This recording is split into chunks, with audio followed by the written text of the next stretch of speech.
In the middle of winter, soup kitchens across the state are sharing their struggles. Western Mass News reporter Madison Lazowski is getting answers after one local pantry addressed their needs and how federal and local leaders are trying to provide a helping hand.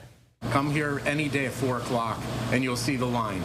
Come here during the day and see the pantry as people keep coming because they're really struggling with all of the other expenses in their life. At Lorraine's Soup Kitchen in Chicopee, the need for assistance is growing by the day. Kim Casey, the executive director at the pantry, says that the crisis intensified when federal nutrition benefits were cut. So those numbers are staggering, and during the shutdown of SNAP benefits, our numbers were almost tripled. Nearly 100,000 people across the Bay State now face losing food assistance because of the Trump administration's Big Beautiful Bill. Congressman Jim McGovern and Richard Neal described that outcome as unacceptable. I think food ought to be viewed as a fundamental human right, and we ought to be ashamed that we have hungry kids who go to school on Mondays. Casey, who sees families in need of meals day in and day out, shedding a light on the situation and shedding some tears. We have so many families with young kids that come in here looking for food and a dinner at night. Kim and her incredible staff here